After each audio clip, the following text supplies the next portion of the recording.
Yeah, it's not at school holidays. It's supposed to be at school.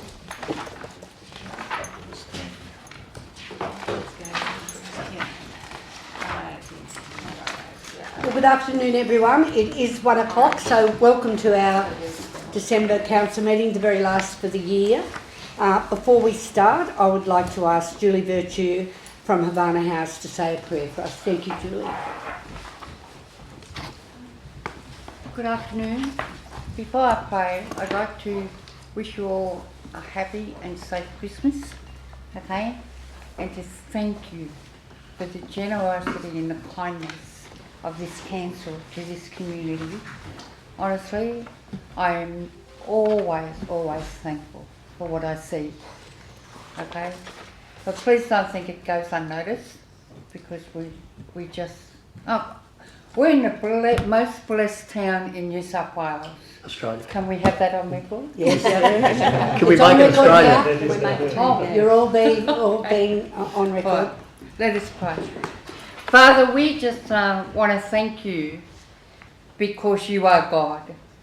We want to thank you, Father, that you empower each and every one of us, if we so desire, for wisdom, for understanding, for grace, for unity. And so, Father, I just pray for wisdom for the council in the decisions that they need to make. Father, we thank you for the wisdom that has been shown through this council over the years. We thank you for the grace that has been shown to this community over the years. And so, Father, we thank you for each and every member, not just the one sitting right here, but in the offices and doing the office work as well. And Father, we are just so blessed to be able to serve you in this community and to serve each other. And so, Father, we thank you for the heat, but we also thank you for the season that continues to teach us to be other-centred, to teach us what being a gift to each other really means. It's not in the presence, it's in the time, and it's in the serving. And Father, we see Christmas given out by this council every day of the year. And so, Father, we just thank you. In Jesus' name, amen. Amen. I just want to remind everybody that anyone that is in the chamber today will be live. It will be live streaming, and it will be a recording. So just keep that in mind when we're speaking. I'm just going to acknowledge our traditional owners of the land in which we're meeting, and of course it is the Wiradjuri people, and pay our respects to their elders past, present, and those that will come in the future. Before we start, I'd like to bring our mayoral minute acknowledging the tragic events at Bondi. Council is deeply saddened by the tragic events that occurred at Bondi on Sunday evening, which has profoundly impacted communities across Australia. Our thoughts are with the families who have lost loved ones, those who were injured, and everyone who has been touched by this heartbreaking incident. As a community, we stand united in grief and support. We commend the emergency services, first responders, and of course the health professionals for their courage and dedication during this crisis. On that note, I would like to recommend that we observe a moment of silence in memory of the victims. We have sent a formal message of condolence to the Mayor of Waverley, Will Nemish, and the Bondi community. Advice, it has shared information on support services available. We've put that on social media. And of course our flag has remained at half-mast for the rest of the week. Would you please stand for a moment of silence for especially the Bondi massacre.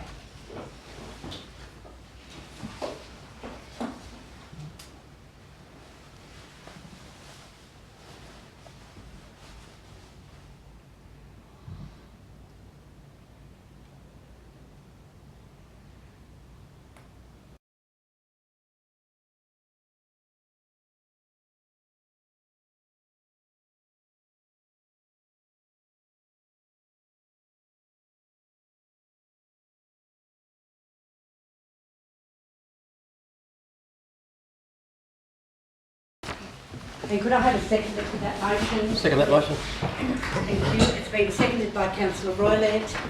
Is there any opposition? If not, I'll put it. All those in favour say aye. Aye. Against? I declare it carried unanimously. Confirmation of the minutes of the meeting in November. Moved by Councillor Webb, seconded by Councillor Matisky. Any opposition? If not, I'll put it. All those in favour say aye. Against? I declare it carried.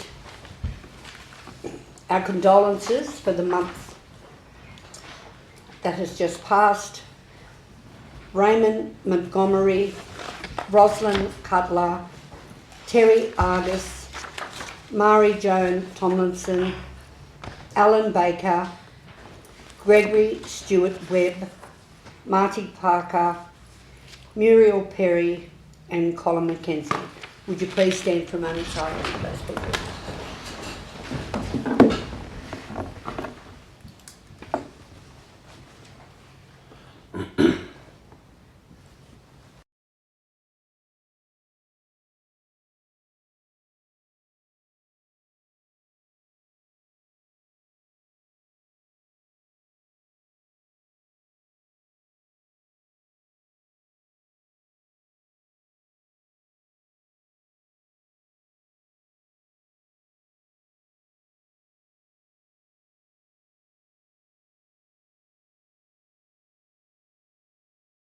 Thank you. Move letter of condolence be sent to the families. Thank you, Councillor Roylane, seconded by Councillor Herbert. Is there any opposition? If not, I'll put it. All those in favour say aye. Aye. Against? I declare it carried. We'll move on to some exciting presentations, and of course it's the introduction or the rising in the ranks of some of our employees. So I'm going to hand over to the Director of Corporate Services, Stephen Maroon. Thank you, Madam Mayor, and I'll follow the list on the board, even though the seating's a bit sort of out of joint, but I'll invite Tara Hare down first. So Tara's been with us for 5 years. She got her 5-year service award today, but she's just recently been promoted to the Senior Property Officer, and if you look in part 2 of our business paper, you'll probably find that about half the reports are generally hers. So welcome, Tara. Thanks. Hi everyone, so my name's Tara Hare and I'm the Senior Property Officer. I've been with Council for 5 years, like Stephen did, and received my 5-year award today. My role covers a broad property portfolio, including the management of leases and license agreements across community, Crown and council-owned land.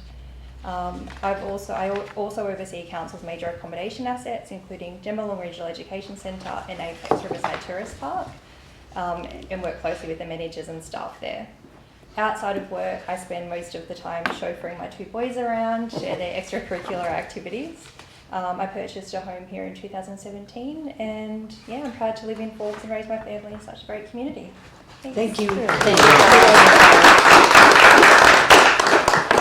I'll now introduce the other half of the property team, besides Kylie Grayson, of course, which is Jess Burns. So coming down, Jess. So Jess is also in the property team. She's the now officially appointed as a property administration officer. I won't say what you do. I'll leave that to you.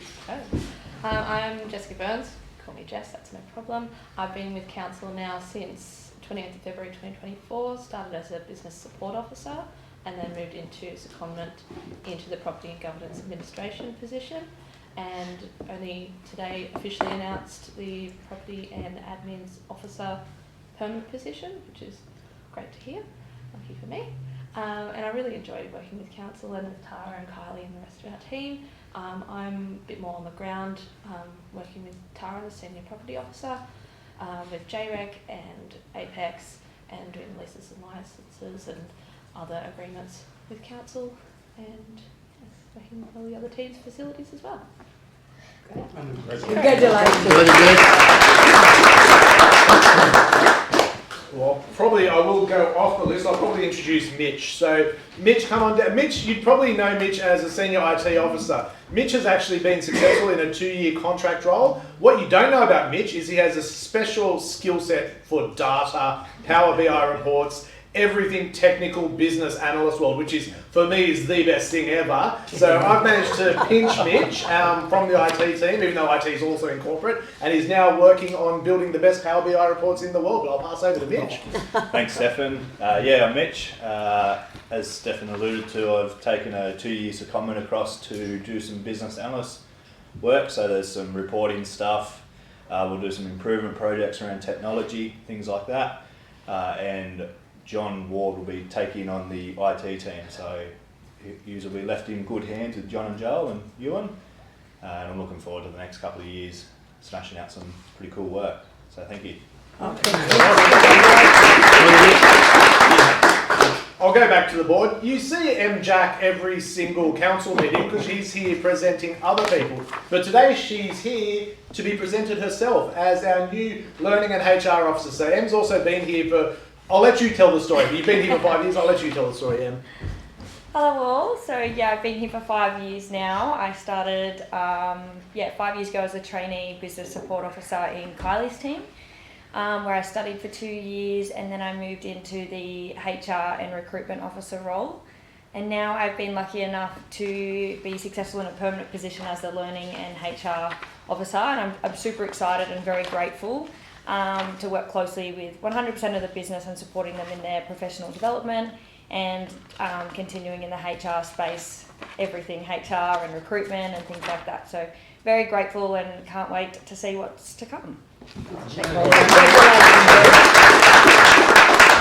Last but not least, Matt Piper. So Matt Piper has been down at the store for a couple of years now. He was one of the Matt and Pat store person duo. He's now been promoted to the purchasing officer, which was Blake's old role. So I'll pass over to you, Matt. Yeah, as Stefan said, I'm Matt Piper. I live in Forbes with my family, my partner and my daughter. I've been working in the store for 3 years now. I'm working hard doing certificates. I've just finished my diploma in supply chain and logistics through council, which has been great. Really excited about the new role to take procurement in a more professional and get contracts under control with governance and really to put my own spin on it, I guess. So it's really good working with council, and I enjoy living in Forbes. I'll now hand over to Dansby. Thank you, Madam Mayor. This one gives me great pleasure plus pride. Patrick Murphy, Pat as we all call him, has been with council for a long time. He started with council as a workplace student out of high school, and he's been with us ever since. And he's now progressed his career to be a team leader as the suburban presentation. Thank you. Hey guys, how you going? I'm Patrick Murphy. I've been here for 10 years, but feels like 12. I thank council for giving me the opportunity and basically turning me into a young man. I feel, I've been here a while, so it feels like home. It's good. I've learned a lot. I'm in this team leader role. It feels different, telling people what to do. To get told what to do. But no, I'm enjoying it, I'm learning, and I look forward to the future and see how far it can take me. So thank you. Fantastic. So we're in pretty good hands, I suggest, after having all of those people. But big round of applause for all of you. Thank you. We now have Gabrielle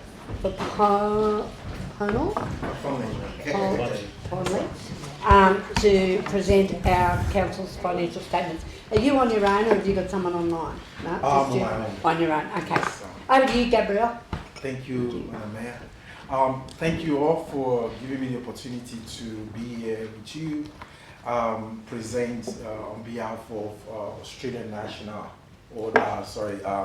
New South Wales Audit Office as well. Sorry for the mistake. I do a lot of work for Australian National Audit Office as well. So it's really great to be here with you in person and to be able to talk to you as well. And it's good to hear the history about somebody being here for 10 years. I'll probably say the same. I've been coming here for numbers of years now. And Madam Mayor, I think I remember the first time I came here with Claire Wagner and to present to the council as well. So that's a fair bit a long time ago now. So, but it's good to see the council is getting stronger and stronger. And Alamea, if it pleases you to indulge me to congratulate the council for the good result this year as well, and for all the hard work the management and the ARIC have done to make sure we get to this point as well. I've got a few topics to talk on. One of them is the audit work program 2025-28, and focus on the area of the 2024-25 local government sector report, and the report on the conduct of the audit for financial analysis and cash equivalent, which is all part of that, the conduct for the audit, and the IPP as well. The first two is pretty much on the audit of New South Wales, what they're doing, where they're at, where they're going in the future as well, just to like to keep everybody in the loop and to make sure everyone is aware. And the second one is more of, in each year, the New South Wales Audit Office do prepare a sector report on local government, which gets shared on some of the findings and things we find, or some of the management letter that they've incorporated into the report, which gets shared for everyone to be aware of what is happening around them as well. This one, please. This one, please. So in terms of the audit work program, as you can see up there, it's sort of talking about the key area they're looking at in 2025-26 is the efficiency and optimal use of public resources. That's sort of becoming a real focus for them as well, to make sure that the public resources, this has been done on the state level. I think it's just more of applying it now to local government council as well, to make sure the resources is being used in line with what we call EEC, that's economically effective and consumer or correctiveness, as they call it. And also looking at the grant administration, because council do the same grants as well, see how that process is being done effectively and efficiently as well, and how that grant is being used for what it's meant for as well. Also the major capital projects. Each year, council gets grants from the states for a lot of projects as well, and to see how that project is being embarked on, where they are, what they're doing with that as well, and with other things council can learn from each other, how project is being managed for some of the major projects as well. Climate-related risk and opportunity. This is becoming a very topical thing now. Local government has not been mandatory to report yet, but in the private sector, for example, we've got what we call Group 1, Group 2, Group 3 as well.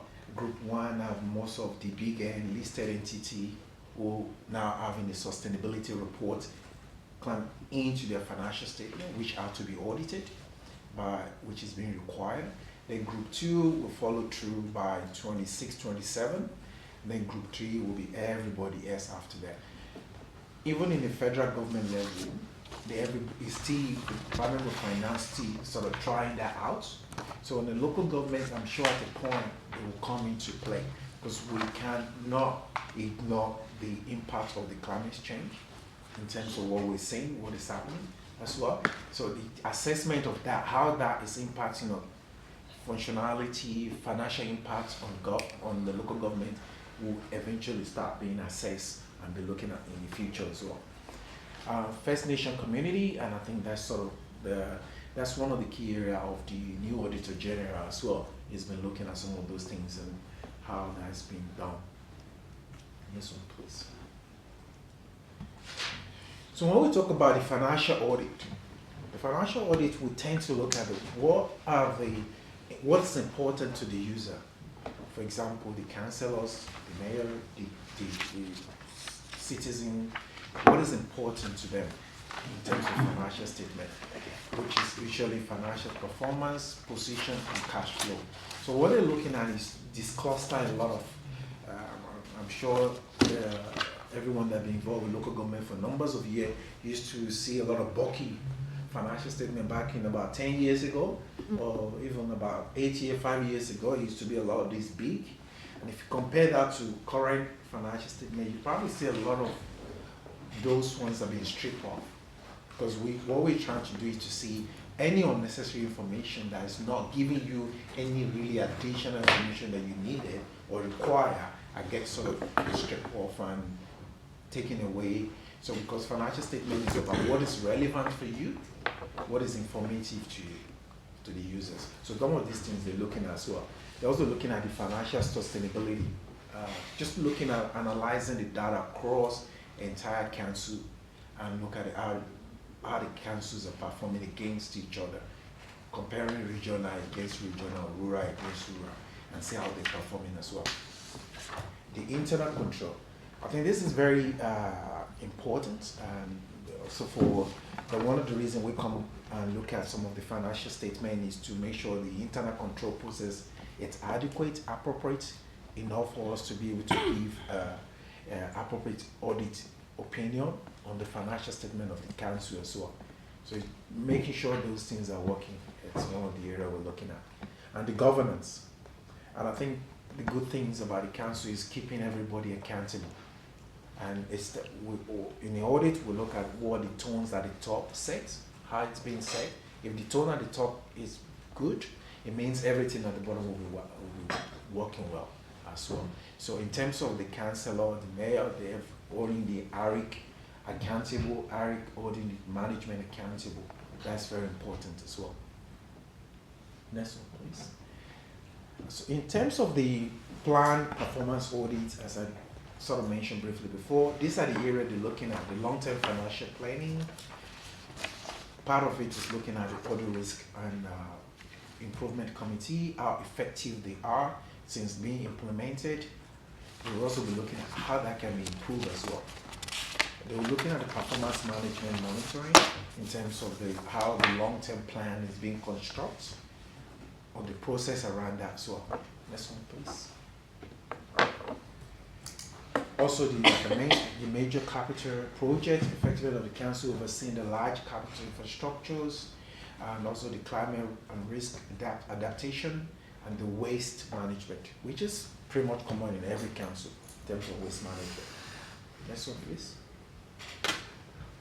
So like I mentioned, in this year, 2024 sector report, the area is sort of focusing on is the financial audit outcomes on every council.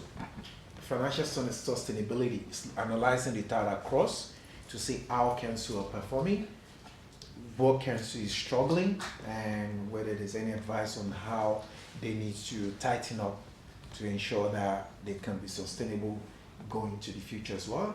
They're looking at the IT and cyber security and artificial intelligence. Just listening to Steph was talking about the gentleman that came here who's now going to be doing a lot of data mining work, and it's actually very pleasing to hear that the council is looking into something like that, because that's just where we are right now. It's looking at the data mining, how can we use data to better be co-efficient in what we do, how we plan our council strategy going forward, how do we use the population growth and demography, and all those things are very important in looking at making decisions as well. And when it comes to that, it's where we have a cybersecurity issue. Whenever we are making any progress in IT, there's always a logging thing about cybersecurity.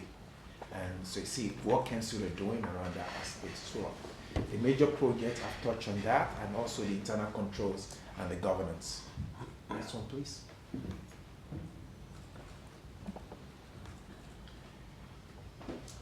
So, I think it's not here. So the report on the conduct of audit, I'm sure everyone will have a copy of that before.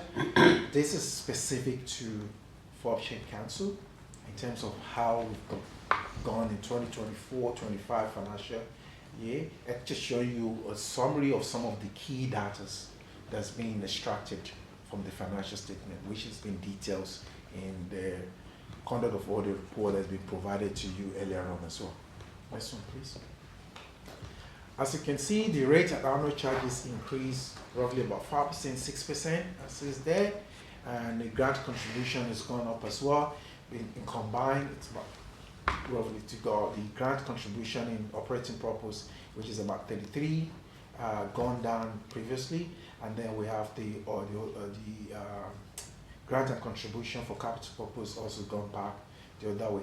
Look, this usually happen because sometimes we receive some 5 grand in say 23, and then we don't receive similar thing for 25, and maybe 26 we receive more.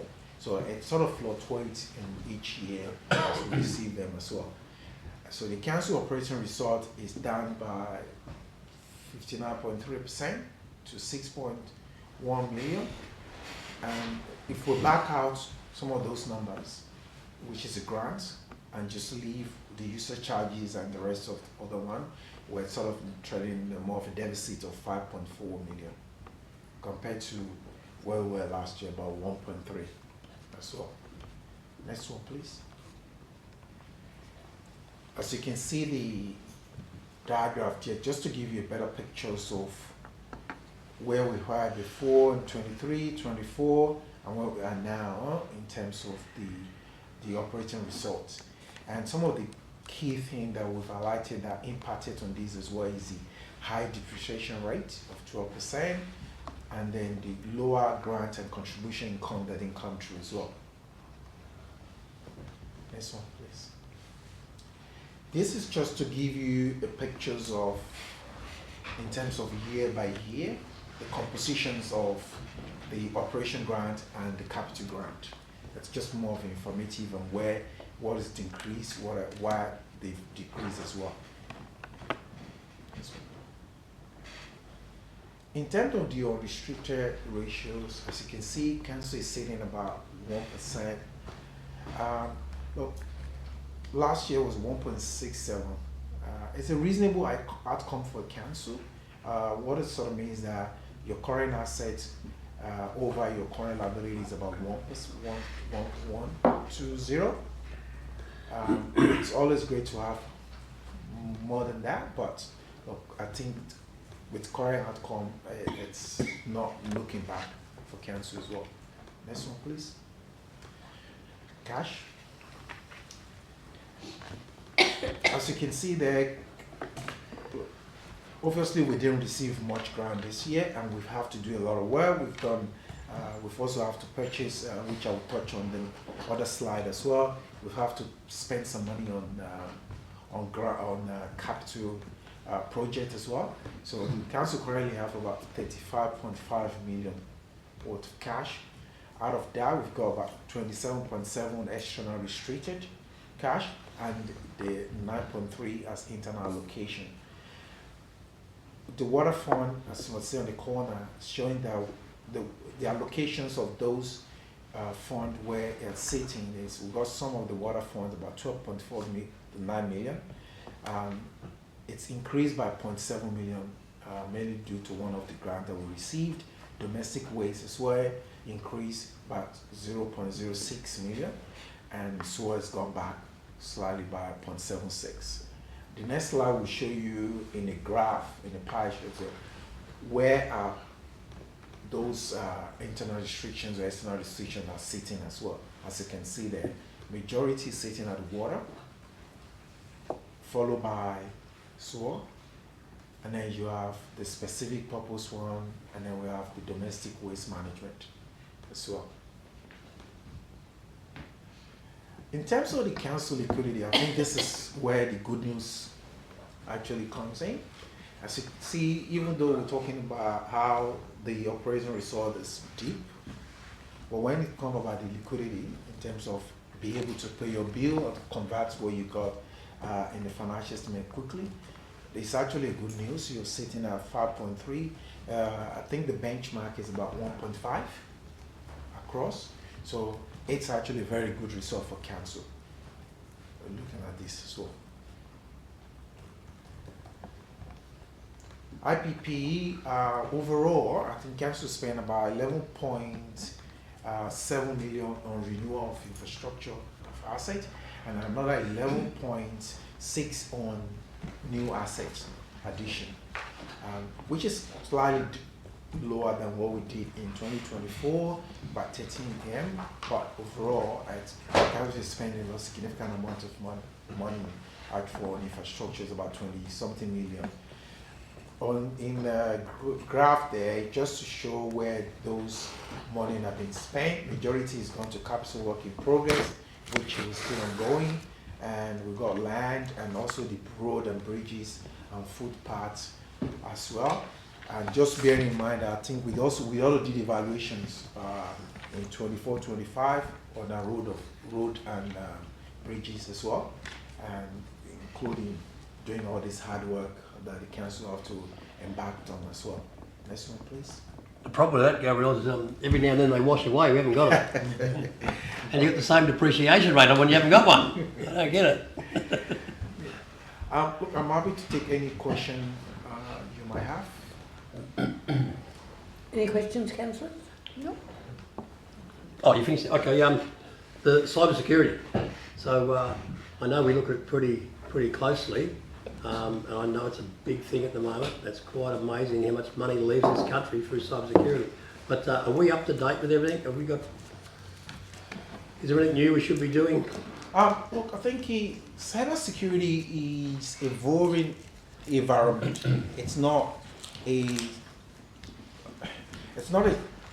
say we're good today, tomorrow something could change. Something new turns up. So it's ongoing work that continue. Even with ACO, I'm not sure if you follow them regularly, there's always something they're doing on a regular basis because you have to keep up to date with what is happening. And it's not like, I'm glad you're very concerned because back in the days, council used to, or a lot of not-for-profit organizations used to think, has nothing to do with us, we're okay with that. But you've got ratepayers' data, other information that could be stolen, that easily once it's gone. And then the reputation damage that comes with that, and all those things as well. So it's an evolving environment that council need to continue to be up to date. Currently you're good. I mean, we've checked some of the process you have in place in terms of the policy, procedures, but it's just something they will need have to keep monitored. I just received an email myself yesterday. It's saying about, because we usually send an engagement letter to client by DocuSign, and they'll get signed, they'll send it back. So this one came in, it looked at it and said, okay, I need to put my DocuSign on it. I'm like, that's weird.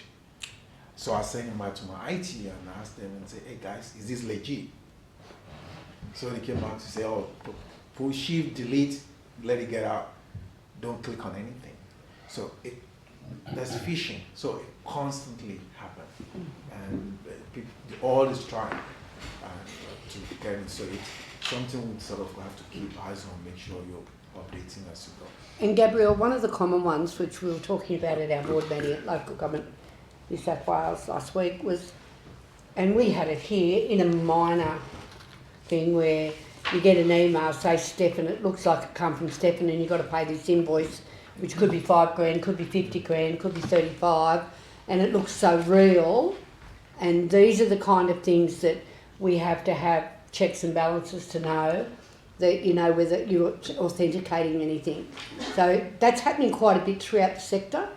And that's the kind of thing that we are very aware of here because of what happened with you. One or two we've had one or two things like that. So yeah, no, you're absolutely right. So every year, even as an auditor, as an audit firm, we do have a training. I just finished one online program in terms of the cybersecurity and training and the process. We do that on a yearly basis, and then you have to be tested. Yes. You have to do a quiz. Well, we do that as well.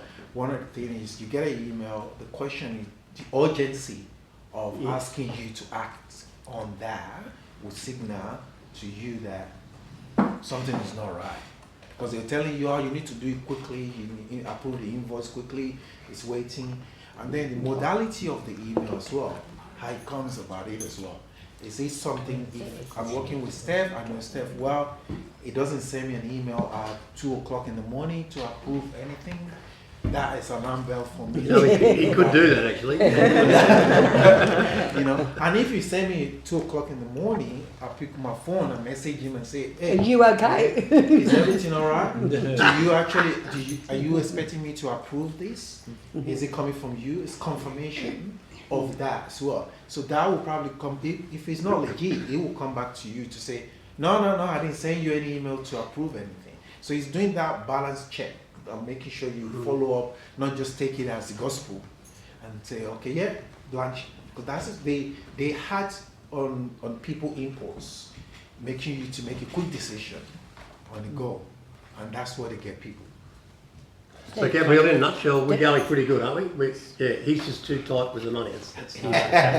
No, I think it's softening up a little. It's softening up a little bit when it comes to cybersecurity, because that's one area you cannot mess with. If I could just add to that as well, Madam Mayor, if I could, that council's actually participating in a project through the joint organisation. The joint organisation having engaged a cybersecurity specialist position, an expert in that field. So there's 11 councils part of that project. I was sitting on that side of the table in whenever it was, September or August, as a member of your ARIC. And we received a presentation from that specialist or that coordinator. The beauty about that project is that, yes, it's led by this expert, but there's benchmarking across the 11 councils participating. And as a member of your ARIC, I noticed that we weren't, I'll put it this way, we weren't the leader of the pack. Yep, we weren't the bottom, we weren't the top, we were going okay, but I could see as a member of your ARIC that there was more work to do in that space. Now sitting in this chair, I think the executive can tell you that is a very high priority around the Mannix table. We discuss it regularly.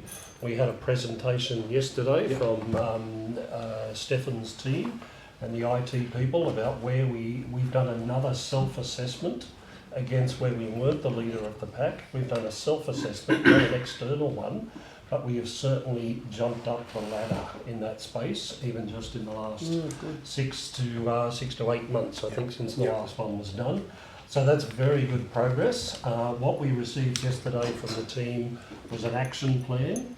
There's what's called the Essential 8, the Essential 8, where you need to reach different levels along the Essential 8. So we received an action plan in draft form from the team yesterday that we'll present back to the ARIC at their next meeting, and then subsequently advise to council on that. That we'll see that we're making very, very good progress in that space. So as the GM now, having come from the other side, I'm very pleased to see the progress that we are making. But as always, there's always more work to do. If I could also add on that DocuSign, Janelle will back me up on that. I had one similar 2 weeks ago. Something came through on a DocuSign. Straight away, I didn't know what this was. DocuSign is a good system, but we don't have it here.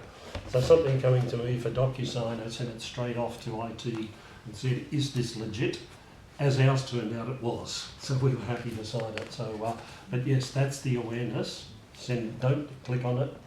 And that awareness now across this organisation is very, very good. If I just add to what the GM just mentioned, look, I think it's fantastic there about the Essential 8.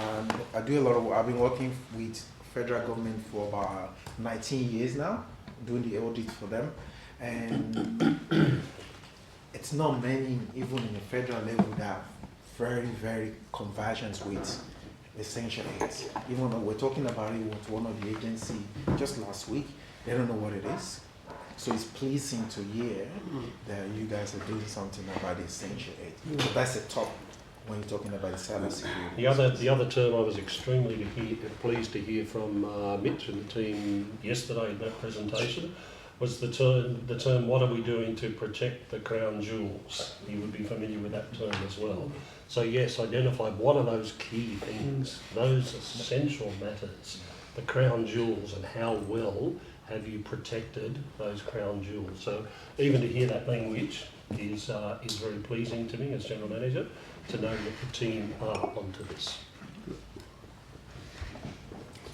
Madam Mayor, if you indulge me again, please, I just want to say thank you, Steph and Eugene and Isabel and the rest of the finance team for their, how will I say, they're putting up with us. And because I know my team do ask a lot of questions and to make sure they get the answer, and they won't back down until they get the answer.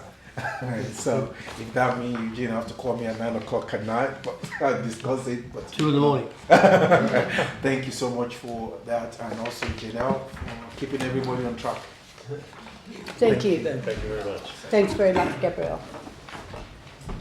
Okay, our declarations of interest are on board, and before we start our meeting today, Oh, no, thank you. I'm going to do an end of year reflection because it's been a pretty big year for us here in Forbes. So it's about looking back and moving forward. So as 25 comes to an end, I've been reflecting on the amazing strength and the spirit that defines Forbes. This year has brought its share of challenges and moments of great sadness. And of course that is the passing of our General Manager, Steve Lone. But it also has been a year of progress, innovation and community pride. Together we have achieved milestones that shape the future of our city. We've upgraded vital infrastructure, embraced sustainability and created spaces and events to celebrate who we are. A highlight has been securing major funding for our Forbes Hospital. We have more new housing, important projects reflecting our commitment to the growth and well-being of our community. We've consulted widely for the Forbes Community Strategic Plan, and we've adopted our way forward for the next 10 years. Our Shire-wide roads program has been working full steam ahead, and road resealing and maintenance programs across rural and urban areas. We've continued our bridge replacement maintenance and culvert upgrades, including flood resilient works at Johnny Woods Crossing. We've upgraded our stormwater drainage systems to reduce flood risks. Enhancements have been ongoing to the Lake Forbes precinct, including the walking tracks, picnic facilities, and let's be honest, how good does Lions Park look already? There have been playground upgrades in local parks, more to come, landscaping and beautification projects in our CBD and our public spaces, and of course Spooner's Oval development with our new grandstand. Our CBD is looking festive, and as always we are all shopping local and supporting our amazing local businesses. We have record numbers at Central West Livestock Exchange. Since July, we have regularly had larger sheep numbers than Wagga, and Wagga is the biggest sheep selling centre in the Southern Hemisphere. I was honoured by the Minister for Local Government, Ron Hogan, when he presented me with the Lillian Brady Excellence Award in State Parliament this year. And for those people that know me very well know how very close I was with Lillian Brady. So that was a wonderful moment as your Mayor and as a councillor with Forbes Shire Council. Our population and regional catchment, we continue to grow with really strong economic investment and interest. And of course, we are the second highest growth area in the Central West Arana region. So I think that speaks for itself that we must be getting something right as a group of councillors and staff. And personally, I've had an incredibly busy year, and I'm so proud of how all of you councillors and staff forged on and achieved so much in my absence. And on that note, I want to thank each and every one of you. There's not one of you did not replace me at something over the last year, and for that I'm very, very grateful. These achievements are more than projects. They are proof of what we can accomplish when we work together with vision and determination. While we acknowledge the losses and challenges of the past year, we also celebrate the resilience and optimism that carry us forward. And of course, our new General Manager stepping in, Steve Dunshay, has been a real treasure. He feels like he's been here forever, and everyone in the organisation is extremely happy, Steve, so we're very grateful to have you. As we step into 2026, let us continue to dream big, act boldly, and build a Forbes that future generations will be proud to call home. Thank you for your trust, your support, and your belief in what we as a council and you as officers can achieve together. Thank you very much. Well,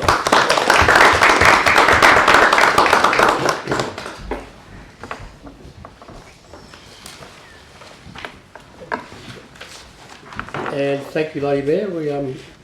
I did want to mention some of those things that you mentioned today, but I won't do it now. But I'll just shorten this up, and it's you'll get the theme of what I'm talking about here. So I was reminiscing the other day about 2025, and I thought, you know, I can't wait to see it go. But it was a great year in a lot of ways. And as you mentioned earlier, we've achieved a lot of stuff. It's quite amazing to watch how this town is really moving forward. And I'd like to thank everybody in this room, actually. Quite amazing. Steve, you haven't been here for it, but next year we're going to make you work pretty hard, so don't worry. You'll be part of the whole show. But I can just mention my side of it, and I had the okay today, but over the last 3 years, and Jen was there, part of that original thing with Greg Whittaker. So that was 3 years ago, which is quite amazing to watch that whole process go from there.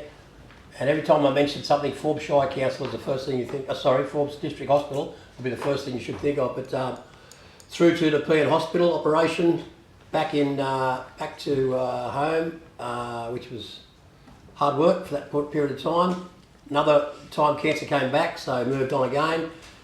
That's been a hard process. This last 12 months has been really hard on my body, and I've mentioned that before, you've heard it. It's been hard work. I mightn't show it, but it's really been hard. So I'd like to thank personally, and I'll get to that in a minute actually. So as that process has gone through this year, we had Phyllis in hospital. We thought we'd lost her for that 2 weeks. That was a pretty scary time. Came out of that, moved on. So we go to the next problem that we had, which was Steve Lane at the time, and we'd lost Steve. We didn't win that one, but that's all right. 2 out of 3 is not too bad. Yeah. So as we move through, we've just seen a massive event on Sunday at Bondi, and we just spoke about it earlier. Once again, it's the same people I keep bringing up. Phyllis and myself and Kath went to JRV yesterday. Same people. It's our medical people that are our first responders in everything you do. I've personally had that whole thing for 3 years. Phyllis has been part of it for a couple of weeks in Sydney. Steve Lane could have told you how much he really loved the medical people. There was over 300 medical people involved in Bondi. They're having a big day today. Was it 8 hospitals, Jen? 8 hospitals in Sydney that were involved in it. And JRV, of course, that was an absolute pleasure to be there yesterday. So my heroes for the year are our first responders, our ambulance, our doctors, our nursing staff, anyone involved in that medical side of things. And I just thank them from the bottom of my heart. Absolutely. Police, yeah, the police. I wasn't involved with the police during the year. I'm sorry about that. Good. Only at the traffic meetings. But yes, I do actually recommend that we pat the police on the back. But all I'm saying at the moment is that our medical side of things, it's just incredible to watch. And I don't think anyone should complain about how our system is set up. Anyway, that's my opinion for 2025. We'll have a drink tonight and discuss some of that. Thank you. Okay. Okay, now, just so we all know what we're doing, today we have withdrawn the business that we are going to deal with in the chamber, and of course anything that was not withdrawn will be moved as a machinery motion and Globo after we finish debating the issues that have been withdrawn. So we will move on to business in progress.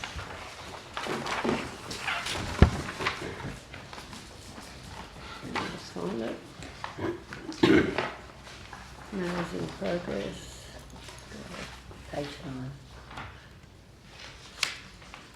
Right. Okay. Starting on page 9. Yes. Yes. Which one, councillor? Well, I'd actually would like to withdraw 4, 5, 6, 7, 8, 9 and pass them over to confidential for our Director of Planning to discuss that with us. I'm sorry, but we can't, I don't know, I need to know why you're doing the confidential.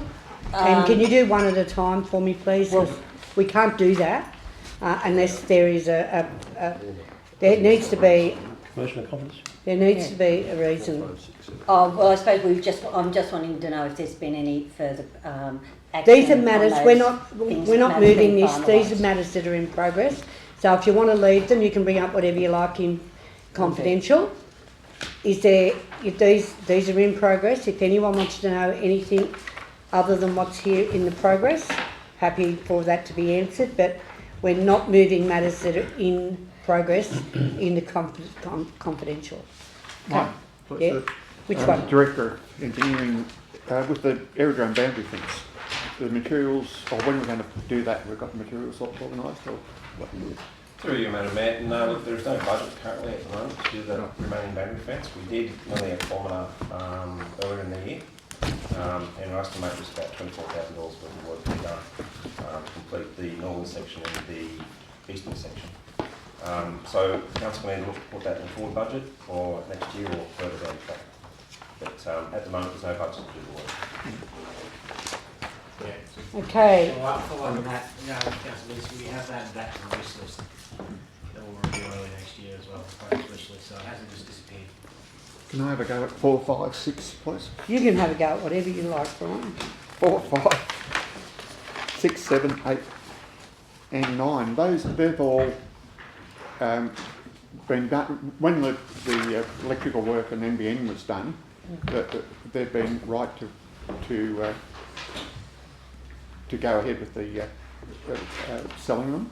Yeah, And also, and just one minute, and with 9, you've got it's completed and it goes back to 6 and 7's completed. I was confused with that.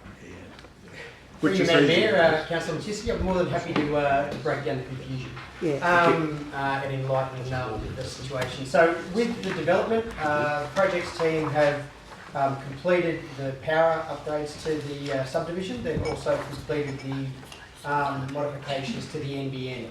I believe we are not far away, but waiting on the notice of arrangement, which is a document that comes from Essential Energy. Basically says the power work and upgrades have been completed. We similarly wait for something similar for NBN. So the physical work's been done. It's the last part of the paperwork to come to council.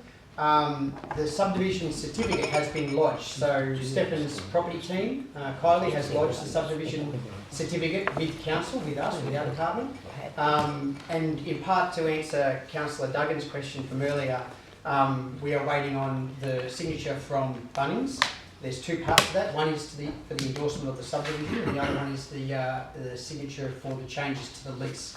The lease changes are based on the proposed subdivision. In part 2, if you like, I'll give you an update on the conversation I had with Sam earlier on from Bunnings. So that's probably that part of it.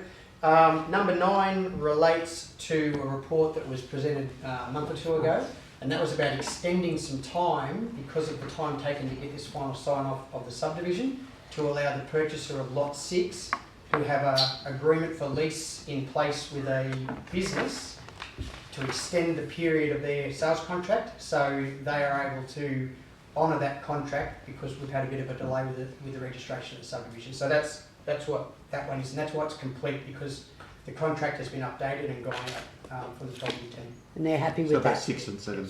No, 9. That's 9. That's number 9. Yeah, no, but Which is Lot 6 and 7. yeah, that's lot lot 6 and 7 is not complete. Okay. How do I go? Do I answer that? Oh, Very good answer. Confusion corrected? yes. Okay. I'm still It was confused. a good question and a good answer. Okay, page 11. Page 12.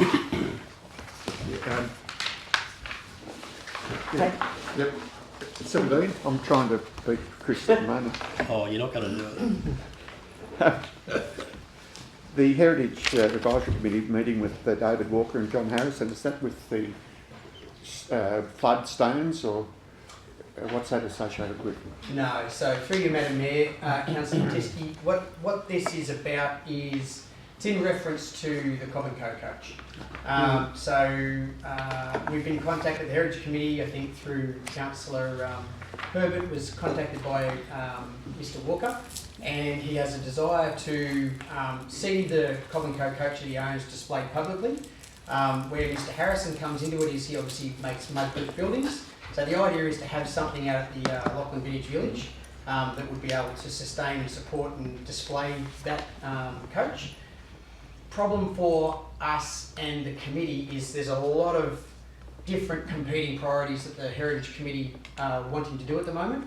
So working in the background is the setting of the priorities, because there's, I mean, you mentioned another one with those flood markers. There's a lot of different projects that sit there from a heritage point of view that are very valid and very worthy and good, but it's a limited budget, there's limited resources, so we've got to work out which ones come first in that priority. So they're going to be doing a strategy. Within that strategy, we'll set the priorities. So, I don't know, ask me again in 6 months and I'll let you know where it's up to. I won't remember it then. And find a spot where it can go. That's the other thing. Okay, page 13, 14. 14, yeah, number 25. Just an update on that Hoopers Road, Riverview Road. Where you mind? Through you, Madam Mayor. So we've started the earthworks, and we're looking to do the culvert works early in the new year, and then finalise the project in the first quarter of the year. Maybe pushing it a second, but definitely this financial year. Is that our finalisation of that road? All, everything's done then? Yep, everything done. That's good. I just didn't see it, but the aerodrome access road during floods, did we take that out of our list here, or was it? Because I know we finished off the 17 mile to 1 mile. That was good, but the aerodrome access point.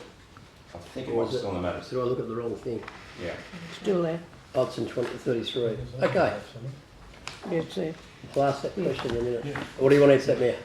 Let's go to that one. What's happening with that one? Access point, yeah. Yeah, through you, Madam Mayor. Look, there has been no progress in that. We'll obviously have to have a look at that again. Have a talk to the property owners, probably the next point. And obviously, say an aerodrome committee too is probably a good discussion point where that new access road will be entering the aerodrome as well. So certainly we can put that on the agenda for the next aerodrome committee meeting. That's item 33 on the list. Yeah. Thank you. That was a question you were going to ask the other day too, Steve. Yes. Thank you. Okay, we'll go on to page 15, which we've done down to 33. Is there anything else? 16, 17. Yeah. Boarded up houses. A letter's been sent to Rose Jackson, Minister Road Deputy Jackson. Can you tell me which one you're talking to? 42. 42. Sorry, I didn't hear you. Sorry. Yep. And where we're progressing with the rangers, looking at all the houses. Okay. Yeah, thank you, Councillor Tiski. Through you, Madam Mayor. Yes, I have been speaking to the rangers. Unfortunately, due to the proximity of Christmas, we haven't had the report ready for you for this council meeting. So the guys are in the background doing a full audit. There's a few councillors that I need to speak to that had some hot spots or areas that they wanted us to look at and review as well. So there's, broadly speaking, there's 41, 40, 42. They're all kind of the same intention, which is all about untidy premises. Some relate to Department of Housing, others relate to private property. So we're proposing to bring a full list back and update on all of those to the February council meeting. So the rangers will be out there in the early new year reviewing all of those sites, and I'll seek information from you guys. You can tell me where we need to look as well in case we miss any. So that's where that's up to, Councillor Tiski. 18. 48. Yep. Parking in Cross Street. Where we've got immediately south of Lachlan Street to Clear Street. Where's Clear Street? Through you, Madam Mayor. Clear Street is the little laneway that runs up beside the motel, goes through to Lower Rankin Street. Okay. So yeah, right down the bottom end of Cross Street. Thank you. No problem. It's a clear way. 19. 20. 19, just on 53. We're looking to have a bit of a meeting on that the flood information data. The last guy I spoke to on that was Mel Ann, and I don't think he's in that position anymore. So. To you, Madam Mayor, yes, Councillor Roberts, that is the case. He's now the Commissioner of Police and other things on his mind. I think the conversation that we had as part of the preparation of the business paper last week, the General Manager said we might get you in and along with Dan and myself, try and just exactly nut out the information we're looking to target, and then we'll fire these letters off. So whether that's this week or next week or in the new year, I guess it just depends on availability. But it hasn't been complete, it hasn't dropped off the list, but getting the availability is a bit of a challenge. Thank you. 20. Yeah. Just a query, please. Just before indoor pool, you'll probably be aware that there's been some incidents or accidents in the pool of recent, mainly bowel problems. How can we address this? I mean, I believe is there cameras in the heated pool? Through you, Madam Mayor. Yes, we've just installed additional cameras. Additional? Yes. Right. So sorry, how many cameras does that give us in there? I'd have to take it on notice. But definitely there is a camera that points directly at the pool. Yeah. I have seen that one myself, and the latest incident that happened only a couple of days ago is currently being investigated. Right. So, may I ask, the front of the actual pool, there's no, is there any opportunity there for them to oversee the heated pool? Because they're currently managing the large pool. I just thought that might deter, the goings on what's been going on in the heated pool, unfortunately. The only concern might be that privacy issues with external contractors looking at footage of people in swimming pools and things like that. That might be the only issue, but we can certainly look at that as an option. But at the moment, there's no provision to do that. Certainly, we have cameras that are recording information, but only authorised officers are able to look at that. So you're saying they've probably put an additional 2 or 3 cameras in the heated pool now, which I think is, that might deter things. There's ample coverage there now. I think hopefully once word gets out that we've got very good coverage, including the entries and exit points over the pool, not change rooms of course, but all the key areas of their facility. I think that'll make a big difference. Okay, so in the future you may look at like having one of the pool attendants that allows them to look at the heated pool. I don't know. Yeah, look, as I said, I think we'll have to look at the rules around privacy and what we can and can't do. It probably has a few concerns around the privacy aspect. Yeah, I get that. Yeah. At least you're going to look at it.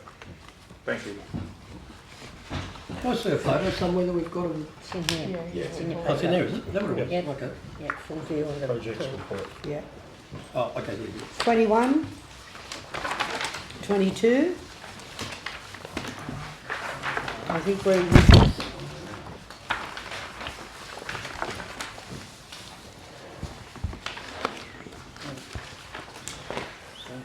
Okay, Councillor Matisky, you've got the floor. Thank you, Madam Mayor. I'll move the recommendation. It's been moved by Councillor Matisky. Is there a seconder? Yep. Been seconded by Councillor Herbert. On page 30, there's a graph, or not a graph, but on contracts. What are those contracts? We're doing very well there. With Forbes, Forbes has got 1,050,000, Orange is 1.5, Bathurst is 1.2. What are those contracts? They're contracts that we have put out through our JO. Yep. I think they're not the ones with LGP, are they? Or are they a combination of both? No. Through Madam Mayor, they should be contracts with the JO that we do as a combined. These are contracts with the JO. So the JO does go out and procure for us, and that's the aggregation that comes back to us. Is that clear? Yep. No, it's just wondering what they were. Yeah, and then LGP, just so that you know, anything that we buy through LGP, there was an agreement that rebate was to go back to the JO or the ROC. The LGP board, which I declare an interest, has decided that all rebates will go back to the individual council, and they will decide what they're going to do with it. If they want to pay their JO or their ROC, they can, but any rebates in the next 12 months that the council itself will be receiving them, not the JO. Through you, Madam Mayor. So some example is small site electricity contract. I think there was one of the electricity contracts that was through this. I'm not sure if it was the small site one or not. We're also doing a shared contract now for the revaluation for all our water infrastructure for 2 years' time from now. So you get, I guess, purchasing power when you have a lot of councils together, economies of scale, and we can go sort of harder on the prices. So. Yeah. Okay, I'll put that. All those in favour say aye. Aye. Against? I declare it carried. Just on the next withdrawal, which is Councillor Royland. Thank you, Lady Mayor. Just move that recommendation that we have there. It's been moved by Councillor Royland. Is there a seconder? Seconded by Councillor Machiski. Just a question with that too. Are we moving the 150k to the next budget? What are we doing with We're that? not committing any finances, if you read the report. Nothing's been committed. It's a letter of support, and we'll see where we go from there. Okay, that's good. All right, thank you. Okay, I'll put that. All those in favour say aye. Against? I declare it carried. Councillor Royland. Thank you, Lady Mayor. Just, I'm happy to move the recommendation. Been moved by Councillor Royland. Is there a seconder? Seconded by Councillor Webb. So, at the last New Highway Task Force meeting and the previous one in Parliament House, we spoke about the Mule Highway being used for what do you call them, Brian? The wind turbine blades and things. Out of the whole Mule Highway, we found one choke point for the whole Mule Highway. That's what our traffic lights are. They're near McDonald's, right? It's an issue. We can't turn around those 50, or no, they're bigger than that. They're 85 or something metres. 90. No, 90 metres. Anyway, they're very big. So the discussion was around about doing something for that area there, and we've discussed a grade separation which has come through from the, what was their name today? Transport for New South Wales still? I don't know. That changes a lot. But anyway, so yeah, so they've requested at some stage we can talk about that choke point we have there for the new highway. So we're not able to foreshadow anymore, but I think we should have a bit of a discussion about it at some stage, what we're going to do with that area. We've got to do something with the railway line there and the turning point that we have there. 115 metres in length from the front of the truck to the end of the blade. That's the issue, yeah. So, and that's huge, to be honest, yeah. So I don't know what we're going to do there, but anyway, at some stage we're going to have a discussion with Forbes Shire Council what we propose to do with the new highway at that area there. And I'll take that on notice, Madam Mayor, for discussion with the executive table. We'll put that on one of our committee meetings in February. Yeah, thank you. So long as it's not a bypass, I'm quite happy to do whatever we need. There's a discussion to be made. Okay, I'm going to put that. All those in favour say aye. Against, I declare it carried. Guess who's next? Councillor Royland. Page 87. Okay, happy to move that recommendation there. It's been moved by Councillor Royland, seconded by Councillor Clark. And just a request, Stephen, can we just upgrade the way we do our reports? We've done exactly that same report for so many years now. I get a feeling that poor Isabel's just doing a cut and paste. So if we can modernise that somehow, and you have a smile on your face, there's something going on. Through you, Madam Mayor, if you give us artistic freedom to change that report, we will. Poetic licence? Poetic licence, artistic freedom, whatever you want, we'll change it. We'll bring something back to you. So this is just for our investments, but we're happy to play around with different formats, different information. We'll bring something back. Maybe to you. change the way the graphs are done. Maybe change the way the format is. I don't know. We'll bring I something think we back need to to do something. We don't need to move motion on that. I've got some ideas, Stephen. There we go. This is good. I'll put that. All those in favour say aye. Against, I declare it carried. Councillor Royland, you've got the floor again. Madam Mayor, I'm just declaring an interest in this. Page 92. Okay, thank you. Councillor Herbert has declared an interest because of her relationship with the proponents. Councillor Roylance, you've got the floor. Can I just move into open council on that one there? It's been moved to go into open council, seconded by Councillor Matiski. I'll put that. All those in favour say aye. Against? I declare it carried. You've got the floor, Councillor Roylance. What was the... She's friends with the proponents, okay, right. Not that it matters. But Anyway, so I was reading through this and I'm thinking that we're not giving any cash and they're only asking for equipment. They don't need to have anyone helping them put things up, build them or whatever. Oh, they've got it set up, pack down per hour. Yeah. Yeah, it says it there, but they don't need that. Meant to. So I think we should support that, but and it's only just giving them the chairs and whatever else and the tables, and but not have the pack up and setting proposed there. Councillor Matiski, you were the seconder. Do you want to have something to say? Or were you being kind? I just wanted Chris to have his say. But I think if we're giving them the tables and so forth, and we're not going to have to pay for the setting up and taking it all away again, it's be acceptable. Madam Mayor, could I also just point out the report does say the event proponent is also a business and not a not-for-profit, which contravenes the community funding. So, Stephen, can you enlighten us there?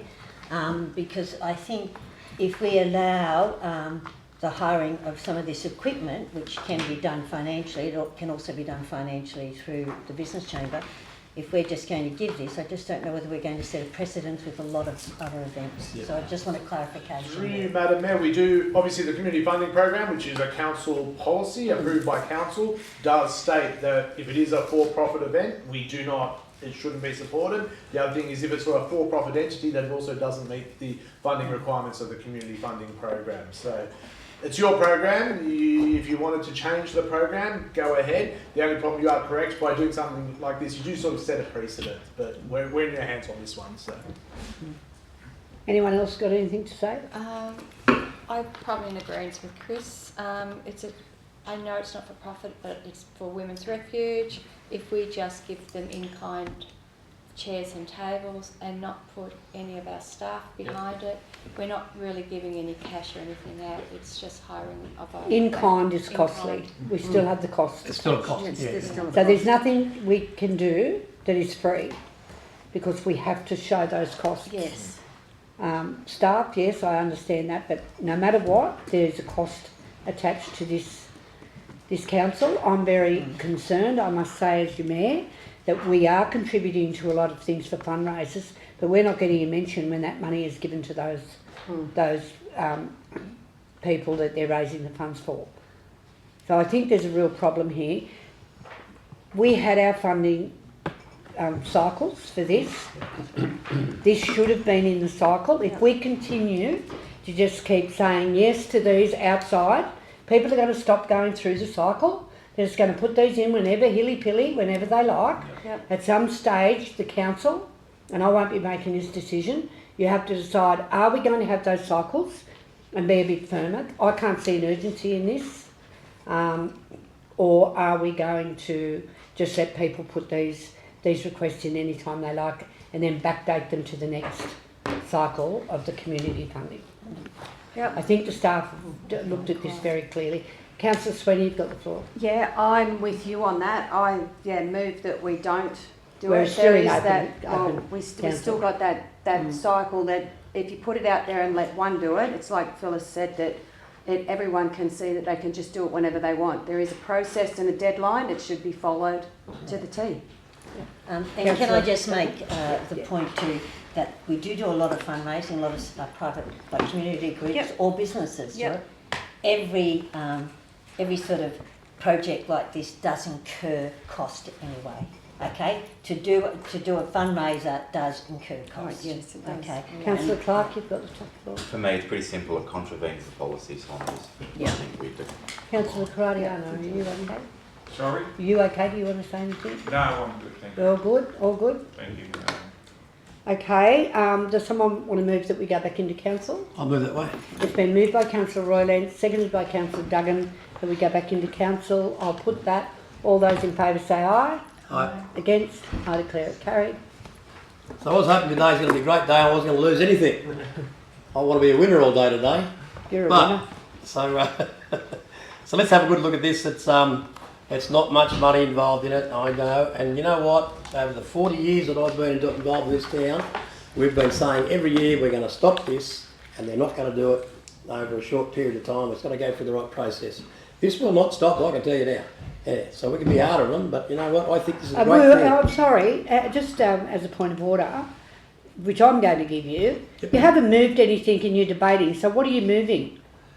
I'm moving that we donate the amount of money, the amount of equipment we're talking about here, but not have the labour involved from the council. So give me your figures. What other? I haven't got the It'd be figure. about 800 by the look of what's in there. $1,537.56. Right. Is that what you're Sounds saying? about right. No, sorry, that's incorrect. That is the pack up and the cost. Oh, that's a tap pack. 892. Correct. Is that what it is? $892. Dot points No. 1, 2 and 3. Right. Yes. $802. 802, yeah. 802. It's 802. I can count up. 802, yes, you're correct. $802. Okay. You're moving that we contribute that to the gala event. To this event. Is there a seconder for that? I'll second And that it's been one. seconded by Councillor There Webb. you go. We can both lose You can together, now Chris. go for your life. You haven't double dip here, but go for your life. Now that you've got something to talk As I've to. stated before, we've been saying this for over 40 years that we're going to make sure that this doesn't ever happen. It will continue to happen, and we will still be doing this. All I'm saying is that this is a good event for the Women's Refuge, and I think that we should be supporting it. It's not much money now that Stefan's already clarified the dollar amount. That's very good. Thank you very much. $802. I don't think we can not be part of that. Anyone is I don't want against? to be a loser today. No. It's against the current policy. We're making this decision on current policy. If we need to readdress that policy, let's look at it again. I disagree that I believe it will set a precedence and we'll be back here doing the same thing. Okay, another speaker for. Are you speaker for? I'll support Chris. I don't need to speak. He said what I wanted to say. Okay, that's good. A speaker against? No, I speak. Do you want to speak for? Yeah, I think it's an awkward situation. It goes against our policy, but we've got to. It's for family rights for the refuge, and we're looking at family violence. So it's where do we go with that? I think with the family violence and the women's refuge, we should be trying to support that. And I know it's going against policy, but I think we should support this. Thanks. Speaker against? I'm against it because it's outside of the terms of the current funding schedule. Don't we have another funding schedule that's scheduled to end in 26 January? Isn't there another one? February, I think. Yes. So that's January. that's before January, their February. time frame for March when they hold their event. That's correct. So why can't they put in for it in the next funding schedule and they'll still get it before they need it? Stefan's got that. Okay. Maybe. Through Madam Mayor, they Dan? could put into January. They'd probably we will be approving it 2 days before the event, so they would. The know- event's on the 21st of March. Yes, so it'd be 2 days. The council meeting's 2 days before the event. Yep. So, You said that they put in January. so if they put in January, the approval that goes to council because it'll come to the March council meeting. It'll be 2 days before the 2 event. days, yeah. One more thing, it's actually $792. Both Stephen and believe it or not, Kath Garland have corrected me, so it's out by 10. So it gets cheaper every day. This is good. Oh. We're driving the cost down. Any other speakers? If not, Yeah, yeah. I'd support the motion Yep. that we pass on. I spent a fair bit of time with that framework in my younger days, and mothers and children. I think it's we'd be looked on as probably. I'd be disappointed if we didn't support this. Okay. Thank you. Okay, you can close debate, Councillor Ryan. Anyone else got anything? Oh, I think we all agree that it's a good cause, but I just feel like for some of us, the policy's there and they can still apply, and they've still got time. I just don't think we need to say yes now. if I'll just have one little say which concerns, if it relies on getting $792 for this to go ahead, I'm not sure it's going to be highly successful, really, to be honest with you, but I'm going to hand back to you, Councillor Rowlands, to close debate. Thank you, Lady Mayor. Thanks. We've re-clarified that back to 792. Can we get that a bit cheaper? another go at that. So discounts everywhere. Yeah, yeah. I might have paid that myself, to be honest. It's just so cheap. But anyway, I'm moving that we accept the 792, and we don't need any more debate. Thank you. Okay, so that closes debate. I'll second. No, it's already been done. You've already done that. You've already debated it. Yep. Okay, so I'm going to Put put the the motion. All those in favour say aye. Aye. Against? Aye. Now, all those in favour say aye. Against? I have voted. No, it's not, because I have to vote when it's like this. But there's not this 4-3, no? I haven't had a vote.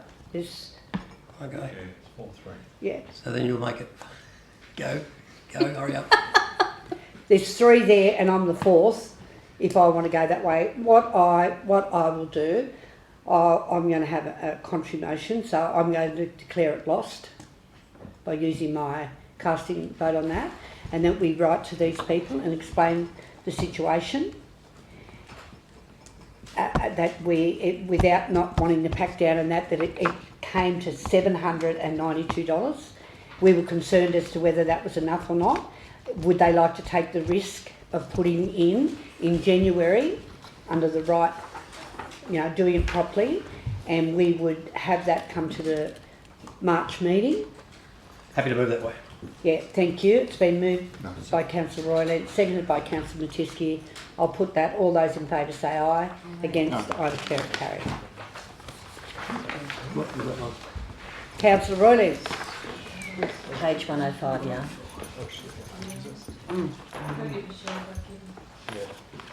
Yeah, we better do that. Okay. Close meeting. You'll make that. She's out there.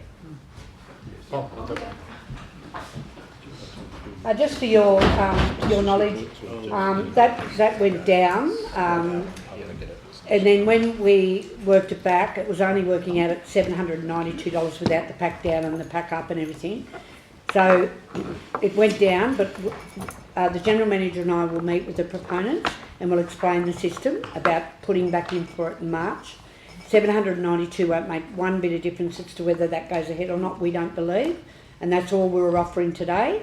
So what we need to do is have a discussion with them and try and get them to put up a better proposal that will meet the guidelines and the policy in January. They'll know 2 days before the event, but if it meets the criteria, they should be fine. Okay, so it's not a hard blank no. Okay. All right. Councillor Roylands. Happy to move the recommendation. Been moved by Councillor Roylands. Seconder? Yeah. Seconded by Councillor Matisky. And from what I can see, we comply with everything. Any opposition? No, there's none. So what I can see, we comply with everything there, but I've got a question on number 8 for etiquette. And I know we're looking at some dress jackets and things for the men. What does our dress code look like? Because if I'm a Muslim, can I wear a burqa in here? I don't know, I'm a bit confused about how open that is. I don't think we haven't really, through you, Madam Mayor, we haven't really gone down to those details. I guess we have discussed jackets, we have tested. We're strictly just business attire. Yeah. We've always been business attire. I don't think we... Do we need to actually state that is it what we're doing, or just leave it as it is? Well, what's everyone feel about the way we dress up to come into the chamber? Is everyone happy? Yeah, I think we're quite a good standard. And you know what, if one of you had to come in, rush in from work in your work clothes, we would happily accept you in the chamber. Because not what you look like, it's more important that you're here. So I think I wouldn't even bother with that bit. So just that I came in one day with a t-shirt, a pair of shorts and thongs, because I just finished mowing the lawns and Elle said, you've got to get to a meeting now. Yeah. So I did. Yep. So our 355 advisory committees, they don't need to be live streamed, is that correct? Because I was of this understanding previously they were, and that told some of our advisory committees that we will be live streaming, so we don't need to.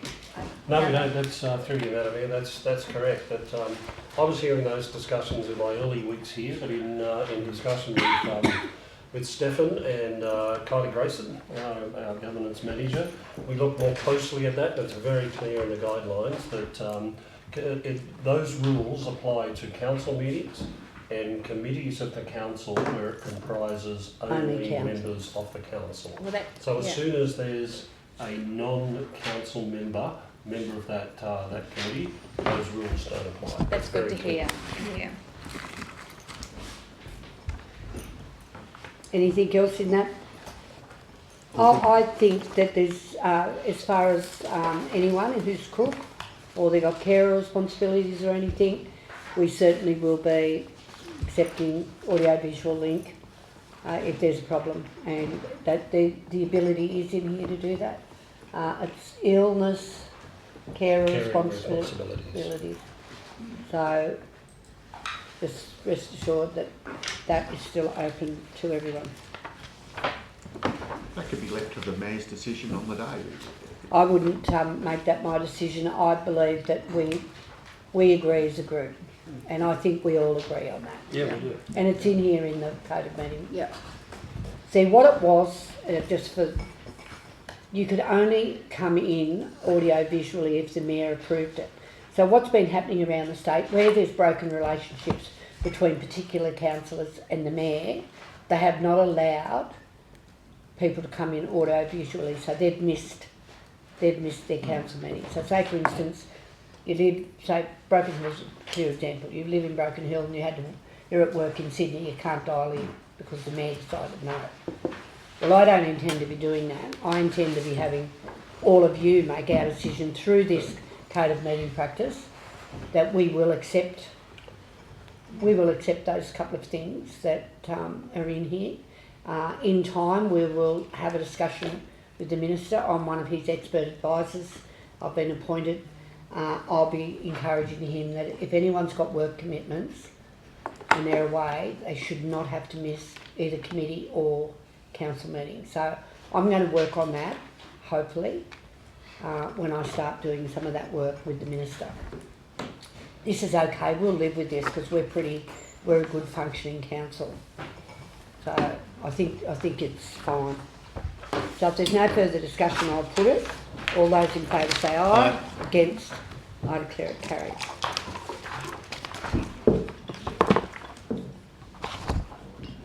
I'll just find the next one for you, Councillor Roylance. Oh, it is too. 180. Here we go. Thank you, Lady Mayor. Just, I'm happy to move that recommendation. It's been moved by Councillor Roylance, seconded by Councillor Clark. All good? Yep. Okay. Can I just add to that, and I spoke to Kath Garland about this in the last few weeks, that I think it's time that Forbes Council visited these people. That's a booming little business in this town. I think that we should be supporting them. And at some stage, can we just put it on our list of something to do during next year to go and have a bit of a chat with these guys, because they are, I think they told me last time that they're actually booked up for nearly 2 years manufacturing trailers. That's a huge business. I think we should be up there supporting them. Can we wait till the roadwork's done? Because this is 5 years old. We can do that. We can do that because I think it'll be done so before can we wait before? We can. Can we wait until it's done? I want to go up there when it's all done and go, God, this is good. Remember that? Yeah, exactly. So anyway, I'm happy to do that, but just put on the list if we can, just to have a visit with these people. Yeah, just to let them know that we love them. Yeah, we will. They're all good people. Thank you. Any further discussion? If not, I'll put it. All those in favour say aye. Against, I declare it carried. Councillor Roylance. Page 198. Thank you, Lady Mayor. I've been through and had a good look at that. I don't know, councillors, do you need any more information on that? Otherwise, I think Matt could just show us how we're going to trim that little section of road up and introduce that, which I thought we'd shut down that road actually.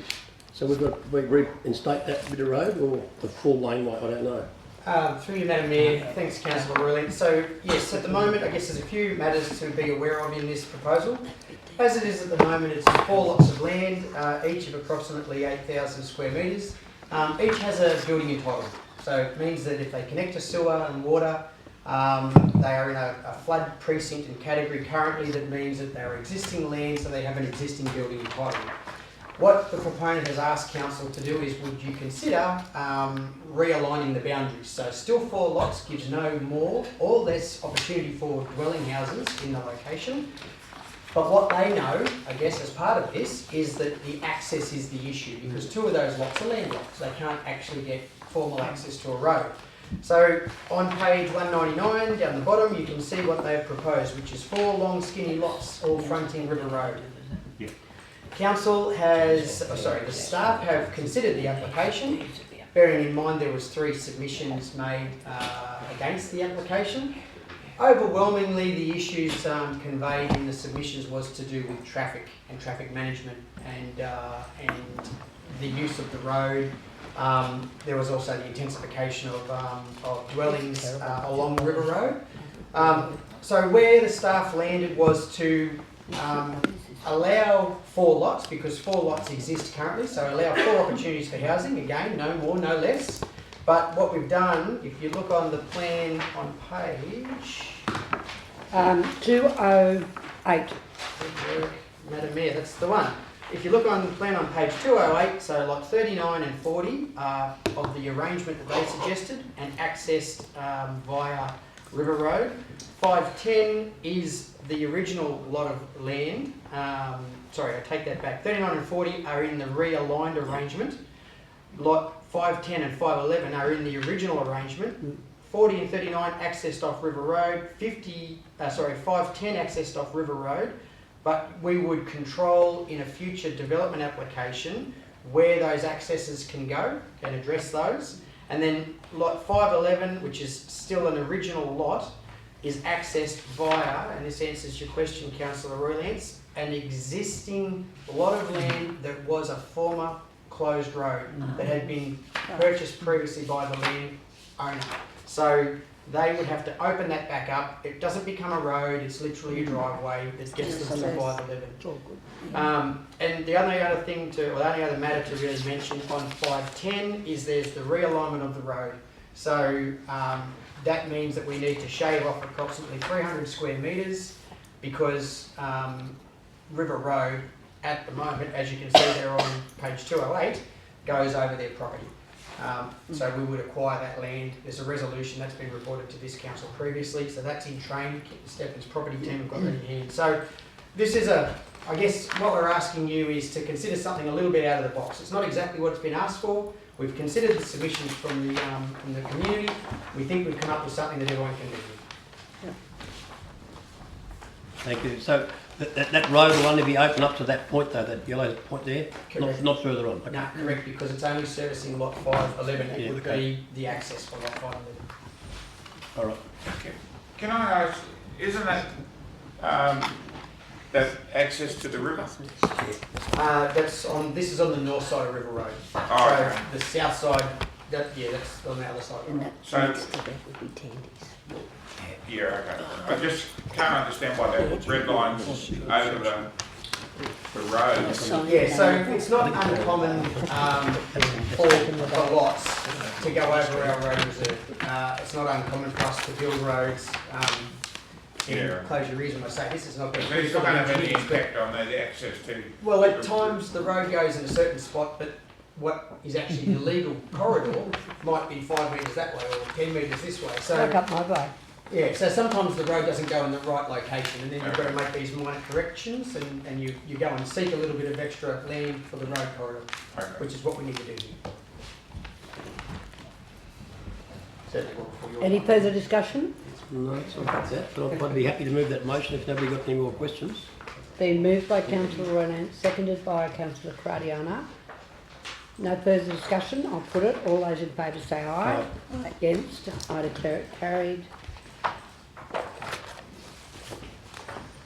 Councillor Webb. just like to move the recommendation as is. Point 2, technicality, should the general manager... Been moved by Councillor Webb, seconded by Councillor Royland. Should the mayor also delegate the general manager and mayor to the planning proposal? Is that correct or not? Through you, Madam Mayor, Councillor Webb, the Minister for Planning delegates the General Manager only for the planning powers. It's a delegated function of Council. So in this instance, unlike property The others, matters, yep. yeah, Thank this you. is just the GM. Thank you. I don't want it. No, that's okay. I was just Because then they can questioning make mistakes and we can sit back. Blame me. Blame you, Stephen. Thanks. Okay.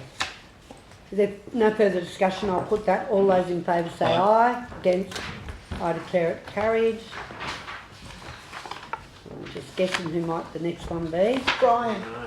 No. Mr. Yeah, it Bean. is. Oh, Councillor Matisky. Someone different. He tried to catch up, but he's not doing real good. No, Yeah. I've tried. Yeah. I'll move the recommendation. It's been moved by Councillor Matisky. Can I second it? Yeah, you can second Thank you it. very much. It's Director's Projects report. With the Drury, the power upgrade there, is that going on to all the blocks? We've got a lot of power lines there. So what's happening there with that process?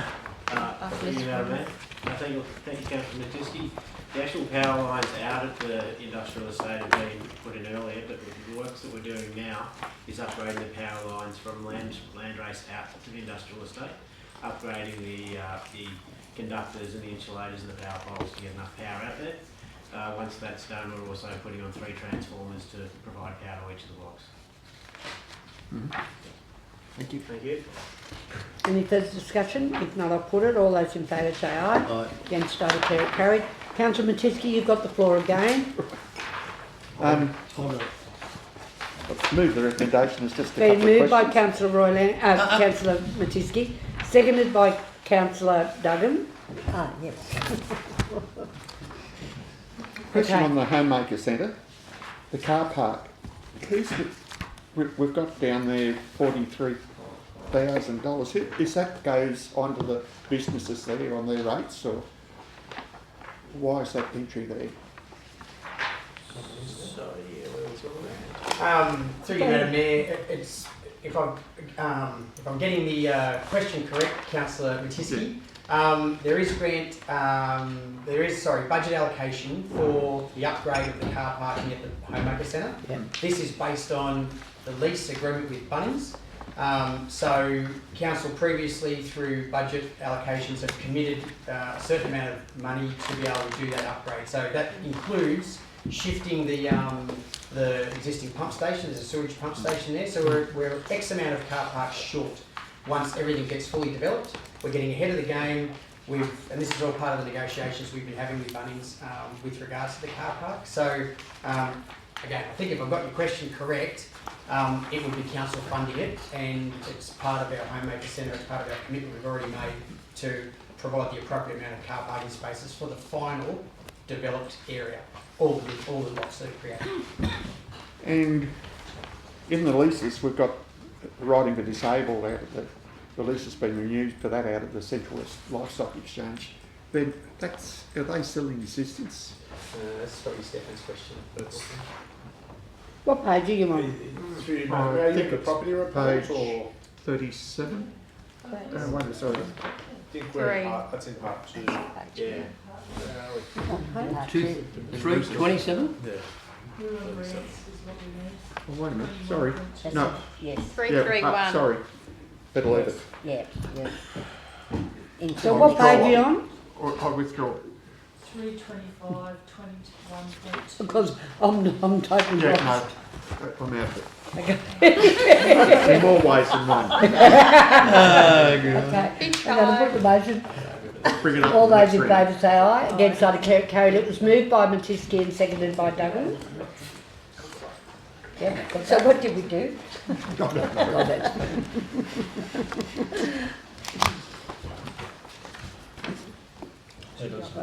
Sarah, it's up to you. Yeah, Councillor Sweeney.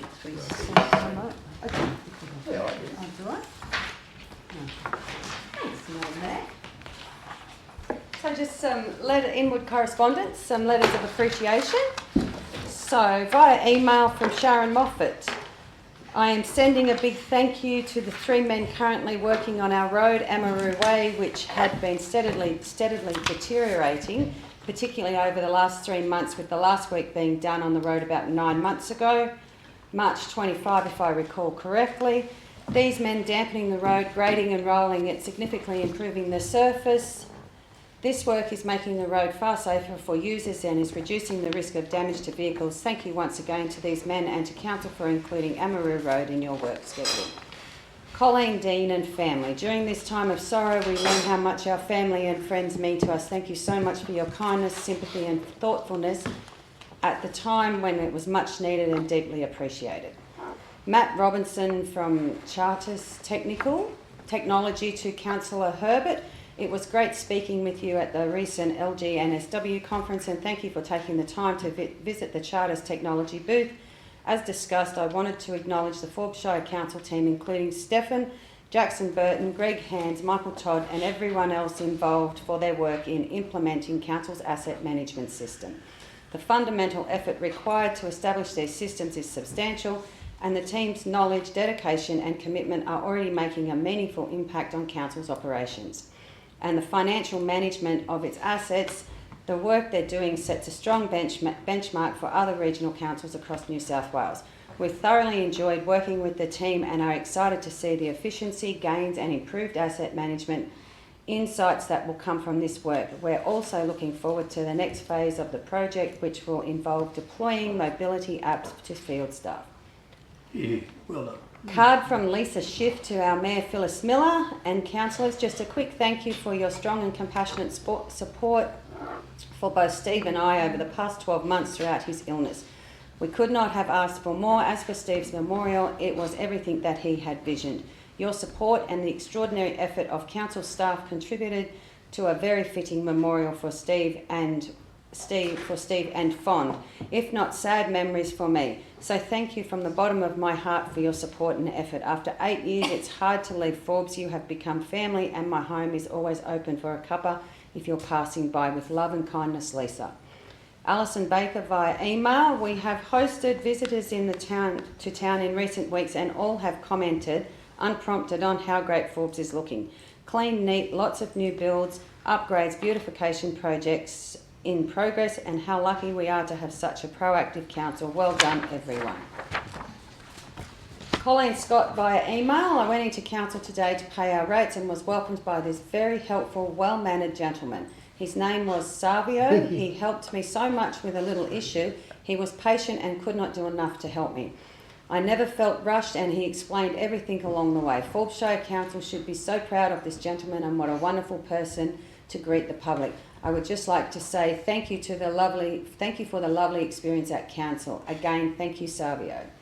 Di Baker via email. We had a fabulous weekend with horses at the national finals of the Extreme Obstacle Racing event. Congratulations to Richard Jane, Director Engineering, and best wishes for his retirement. He devoted his life to his work and both Inverell and Forbes Shire have been blessed to have him. Good luck in your retirement, Richard. Anne-Marie von Glassen via email to Dan Spear. Called to let you know that great work has been done in Press Lane and you and your team should be commented. Gail Weeks from Grantville.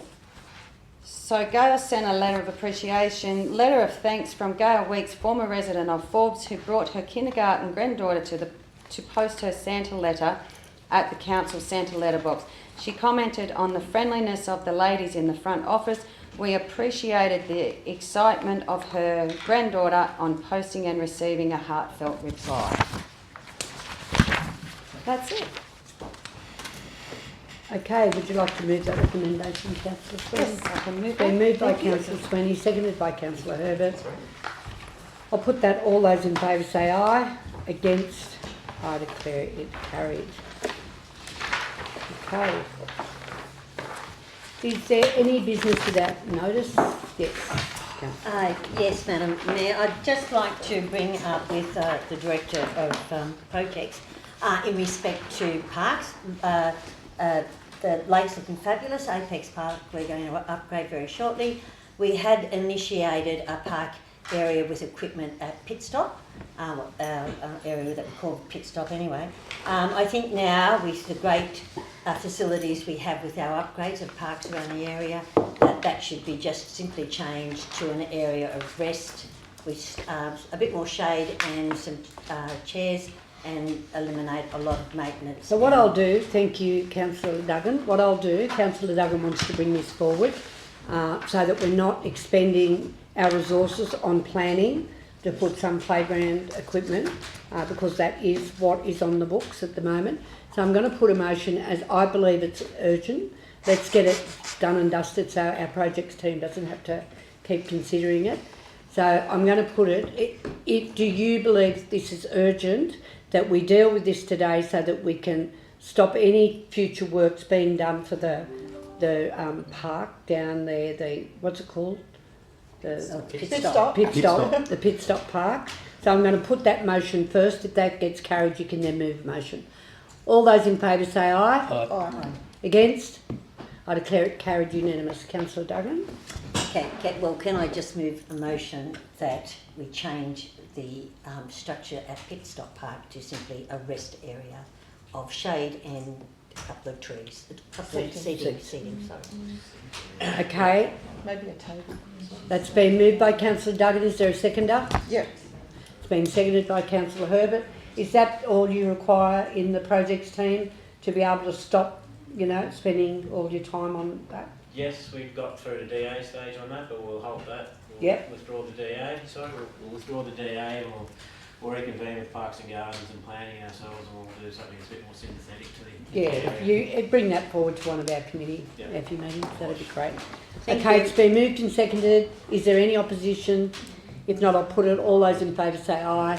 Against, I declare it carried. Any further? Yes, Madam Mayor, I've had a few residents complain to me about the safety of e-bikes around town. Yep. And if maybe we could contact the police and ask them to monitor some of the children. I've seen kids doubling each other, myself, with earpods in, on their phone, driving with one hand, and they just pay no attention to traffic or pedestrians, and I'm really worried someone is going to get hurt. What e-bikes has been a nightmare right across the nation. At the moment, there are no rules other than just normal bike rules. We can certainly, what we'll do, I'll ask the police to have, more surveillance of the people on e-bikes and the manner in which they're riding. But there are some rules and regulations about to come through.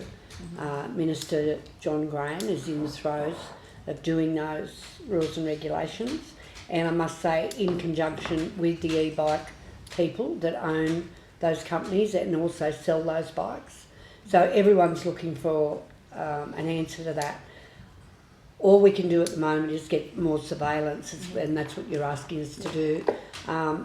We'll take that on notice, and we'll make sure that we put that on our next precinct meeting. And also, I'll give our inspector a call on that. If we can just take a note of that I contact our inspector and ask that they do that. But we will bring it up at our next precinct meeting so that it's really on the radar of the police. Can I just suggest that we get a briefing ourselves, maybe?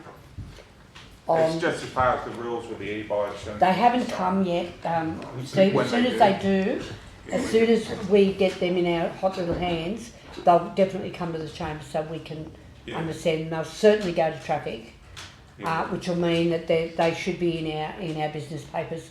I know that the legislation's been written.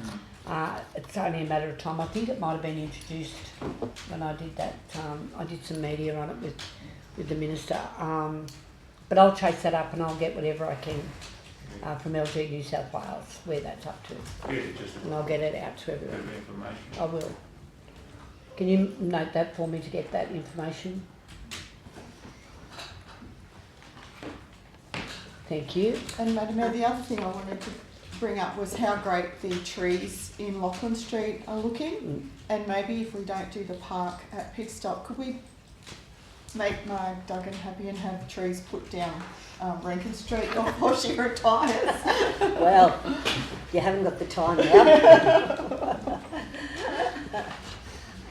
Will I just take that on that? Yeah, just take that on there. that. Yeah. Can I also ask, through you, Madam Mayor, to the Director of Planning, talking about the e-bikes at the Christmas Festival night on Friday night in Rankin Street, it was horrendous. So those little people flying all about, and there was like a safety issue, particularly with little kids and also elderly people. Where do we stand when we close off an area in our CBD where we can maybe say, sorry, the only thing on wheels is prams? I wonder, is there anything there where we can... Wheelchairs, prams. Through you, Madam Mayor, that's an excellent question because I don't know the answer. Gotcha. But I would believe that, I'll take it on notice, but I think there'd have to be some sort of prohibition. If you close the road, you probably have to say by order of, it used to be the old days of Shire clerk, general manager, or order of council. There's a prohibition, a bit like alcohol-free zones. You'd have to have some sort of prohibition under the Local Government Act. So if that's something that you guys would like, you might want to receive a report, maybe about. I think it's just something, once we get the Couldn't legislation, we need something. We've got the bollards up, of course, so we're blocking off. Couldn't we just have a couple of signs, no e-bikes on the footpaths? Because everything else is closed with the bollards up. Just no e-bikes in this area. Couldn't we just put a sign? No, push bikes, e-bikes. Well, there's no bollards in Rankin Street. It's like when that's... No, bollards in Templar, I'm talking, sorry. Bollards. Oh, down in Rankin. Yeah. Is that where it was? Oh, yeah, for the Christmas festival, it was mainly in Rankin Street and Templar Street. And the ends sort of get partially closed with the big, what do you call them? Jumping castles and things like that. But there's still easy access. I mean, they went flying through there. And even this week, of course, which some schools have sort of finished early, the footpath's becoming a little bit, congested. Dangerous. Yeah, with people on e-bikes. Well, like young kids, again, unaware of where they are. I mean, there's a big possibility people walking out in front of the shop to get bowled over. Through you, Madam Mayor, I think with the actual event, I think there is provision that we can prevent certain bicycles, scooters. It becomes part of a pedestrian management plan, which is an amendment to the actual traffic management plan. So that certainly can be done for an event. Or if you're talking about doing it for your CBD things, that's where it comes into the planning space, your prohibition type stuff. But certainly for that event, we certainly can include that in the traffic management plan. Great, thank you. Could we just have a couple of policemen walking around that day? That might just calm it down. No one's going to read a sign, for God's sake. They're a very important part of public transport now in the city. So, numerically, we're at a disadvantage. We live out here. They're the last mile from getting from home to a train, the e-bikes, and they've become a huge, everyone is very reliant on them in the city. Well, instead of paying for parking at a train station, you take an e-bike, and then you take the e-bike home, and you're tapping it on and off, but it's only doing those two that distance. So there's a whole range of things I learned about them when they were talking about the legislation that they're introducing. They are a problem, and I think the first thing I'm glad you said that, Dan, because I was pretty sure we could do that. Is that we stop them at any event like that. They've got to be stopped there. But bicycles should not be ridden on a footpath anyway. That's illegal. So I can also ask the police, if they see anyone with a bicycle on a footpath, to try and do something about it. So we'll just do the best we can until the legislation, and I'll make sure we get the legislation. You're going to be busy. I know. I know. Anything further? Yes. Madam Mayor, a couple of years ago we had the second round of pocket parks that we had. Just wondering where that ever ended up, like Kent Street, Ballora Place, Gale Street, Hetty Place. We kind of had that guy come and then we done the community consultation, but have any of those parks been sold or any further? Through Madam Mayor, so there was the first round, obviously all of them were sold. There was a second round where we looked at them, none of them went ahead. There's also a third round, which is, I think, probably 2 council meetings ago. We presented a business paper discussing what other items we'll be looking at moving from community to operational land. We could bring some further details back in the next property report if you wanted to in February. But yeah, we look for the other ones that we were addressing as part of the community versus operational land classification. That we have to wait till we find out what happens in that. But we'll bring something back to the next property report. Yeah, especially on the ones that we have all gone and looked Yeah. at. Let us know what's Where happening that with it. ended up, yeah. Anything else? No? Would someone like to move a machinery motion in Globo for all of the items that weren't withdrawn? Been moved by Councillor Webb, seconded by Councillor Sweeney. Any opposition? If not, I'll put it. All those in favour say aye. Against, I declare it carried. Would someone like to move that we adjourn Move that way. for afternoon tea? It's been moved by Councillor Duggan, seconded by Councillor Herbert. I'll put it. All those in favour say aye. Against, I declare it carried. Councillors, we're going to get a photograph, so we'll spend about 10 minutes